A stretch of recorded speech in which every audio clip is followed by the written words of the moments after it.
අපි මුලින්ම බලමු පටකයක් කියන්නේ මොකක්ද කියලා. පටකයක අර්ථ දැක්වීම අපිට තනියම කියන්න පුළුවන් වෙන්න ඕන. ඒ අර්ථ දැක්වීම වාක්‍යයක් විදියට පාඩම් කරගන්නවට වඩා මේ විදියට කරුණු විදියට පාඩම් කරගන්න එක ලේසියි.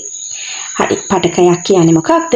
ජීවි දේහයක අඩංගු වෙන පොදු සම්භවයක් සහිත පොදු කෘත්‍යයන් සිදු කිරීමට හැඩගැසුණු සෛල සමූහයක්. අපිට මේ පටක වර්ග ඒ වගේ විභාජන හැකියාව පදනම් කරගෙන ප්‍රධාන වශයෙන්ම වර්ග දෙකකට බෙදන්න පුළුවන්.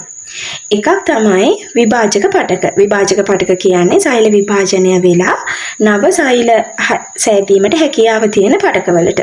විභාජක පටක වර්ග තුනක් තියෙනවා. අග්‍රස්ත විභාජක, අන්තරාස්ත විභාජක, පාර්ශ්වික විභාජක.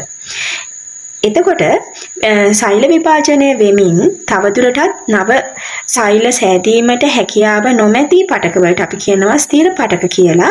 මේ ස්ථිර පටකවල තියෙන සෛල වර්ග ගණන අනුව අපිට බෙදන්න පුළුවන් ස්ථිර පටක වර්ග දෙකකට. සෛල වර්ග එකක් විතරයි නම් තියෙන්නේ. අපි ඒකට කියනවා සරල ස්ථිර පටක කියලා. මේ සරල ස්ථිර පටක වර්ග තුනක් තියෙනවා. ඒව තමයි මෘදු ස්ථිර පටක, ස්ථූල කෝණාස්ථිර පටක සහ දෘಢස්ථිර පටක. සංකීර්ණ ස්ථිර පටක ගත්තම ඒ වගේ සෛල වර්ග එකකට වඩා වැඩි ගණනක් තියෙන්න පුළුවන්. සංකීර්ණ ස්ථිර පටක වර්ග දෙකයි ශාක දේහයක දැක ගන්න පුළුවන්. ඒව තමයි ශෛලම පටකය සහ ප්ලෝයම පටකය. සරල ස්ථිර පටක වර්ගයක් වෙන දෘಢස්ථිර පටක සමහර ඒවා හැදිලා තියෙන්නේ උපල සෛල වලින්.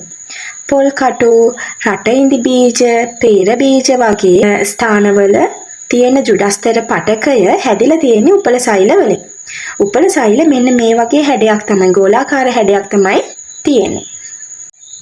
හැබැයි පොල් එලි, කෙසෙල් කඳන් වගේ තන්තුමය ස්වභාවයෙන් යුතු ස්ථානවල තියෙන දෘಢස්ථිර පටකය හැදිලා තියෙන්නේ තන්තු සෛල වලින්.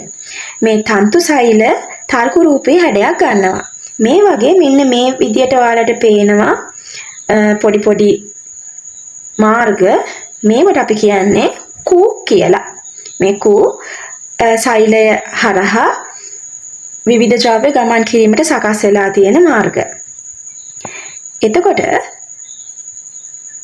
මේ දෘಢස්ථිර පටකයේ උපල සෛල ගත්තත්, තන්තු සෛල ගත්තත් මේ සියල්ලම අජීවී සෛල. ශෛලම් පටකයේ සෛල වර්ග ගත්තම ඒවා වෙන්නේ ශෛලම වාහිනී ඒකක, වාහකාභ සෛල, ශෛලමීය තන්තු සෛල සහ ශෛලමීය මෘදුස්ථිර සෛල. මේ ශෛලම පටකයේ ශෛලමීය මෘදුස්ථිර සෛල හැර අනිත් සියල්ලම අජීවී සෛල.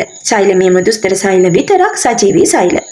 ප්ලෝයම් පටකය ගත්තයින් පස්සේ ඒකේ පෙනේරනල ඒකක, සහචර සෛල, ප්ලෝයමීය තන්තු සෛල හා ප්ලෝයමීය මෘදුස්ථිර සෛල තියෙනවා.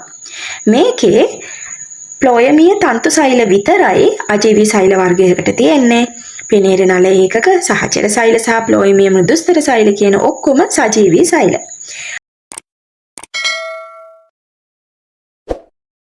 අපේ ප්‍රශ්නේ තියෙන්නේ උපල සෛල යනු පහත සඳහන් කුමන පටකයට අයත් සෛල වර්ගයක්ද කියලා. එතකොට මේ chart එකට අනුව පේනවා උපල සෛල තියෙන්නේ දෘಢස්ථිර පටකයේ කියලා.